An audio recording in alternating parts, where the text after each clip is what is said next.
আমরা চাই আমাদের যেকোনো রান্নার প্রতিটা উপকরণ যাতে আমরা ঘরোয়া উপকরণেই রান্না করতে পারি, যাতে এক্সট্রা করে কোনো ফ্লেভার আমাদের এড করতে না হয়। অ্যান্ড সেরকমই একটা রেসিপি আমি আজকে দেখাবো। সো হ্যালো এভরিওয়ান, আসসালামু আলাইকুম। আজকে আমি দেখাবো আপনাদেরকে দই কাতলা রেসিপি। সো চলুন রেসিপিতে চলে যাওয়া যাক। সো প্রথমে আমি এখানে রুই মাছ নিয়ে নিয়েছি, শুধু পেটির অংশগুলো নিয়েছি আমি। অ্যান্ড এরপর পেঁয়াজ মরিচ আদা রসুন এখানে আমি ব্লেন্ড করার জন্য একসাথে নিয়েছি। এরপর হচ্ছে আমি এখানে বাদাম, পোস্তদানা, তারপর জয়ত্রী, জয়ফল, জিরা এগুলো নিয়েছি। এরপর আমার এখানে লাগবে টমেটো সস। অ্যান্ড এখানে হচ্ছে আমি দুধ দিয়ে টক দই বানিয়ে নিয়েছি। এখানে ইনস্ট্যান্ট টক দইটা আমি ইউজ করিনি। অ্যান্ড এরপর আমি মাছটা শুধুমাত্র লবণ দিয়ে মাখিয়ে রেখেছিলাম ০.৫ ঘন্টার জন্য।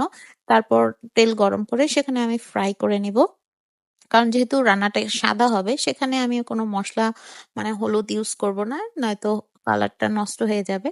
সো এই তো মাছগুলো আমি ভেজে নিচ্ছি। আর এইখানে কিন্তু আপনারা পেটির মাছগুলোই নেবেন, তাহলে খেতে আসলে বেশি মজা হবে, দেখতেও ভালো লাগবে। এন্ড এখন হচ্ছে আমি মশলাগুলো রেডি করব।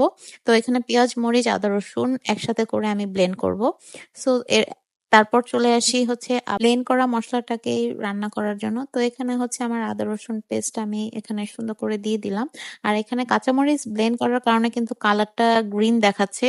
অনেক সুন্দর লাগছে কিন্তু কালারটা। তো এটা আমি গরম তেলে কিন্তু মসলাটা আগে ভেজে নিচ্ছিলাম। আর এখানে ওই যে সামান্য একটু পানি দিয়েছি। কারণ যেহেতু বাটা মসলা সেহেতু বারবার মানে লেগে যাচ্ছিল। এরকমই হয় আসলে। জি, তো এখানে আমি কোনো কাটা পেঁয়াজ মরিচ ইউজ করিনি। সবই হচ্ছে ব্লেন্ড করা। সো সেটা হচ্ছে বারবার একটু তেলের মধ্যে লেগে যায়। অ্যান্ড এরপর হচ্ছে আমি ওই যে বাদামের পেস্টটা দিয়ে দিচ্ছিলাম। যেটা বাদাম জয়ত্রী জয়ফলের সাথে পোস্তদানা ছিল, জিরা ছিল।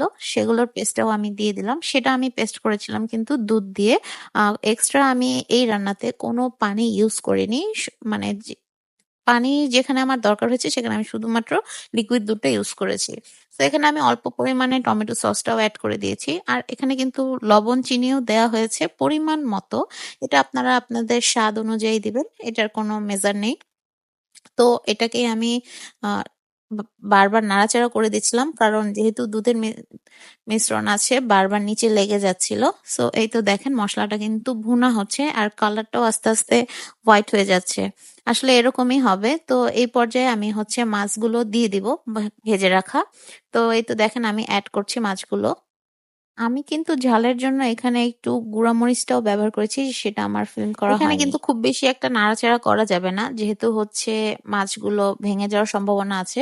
তাই আমি হচ্ছে বারবার কড়াইটা হালকা করে একটু নাড়াচাড়া করে দিচ্ছিলাম যাতে হচ্ছে মাছগুলোতে না লাগে। তো এই তো আমার রান্না অলমোস্ট ডান। সো কেমন লাগলো, কেমন হয়েছে অবশ্যই আপনারা ট্রাই করে জানাবেন। সো আল্লাহ হাফেজ।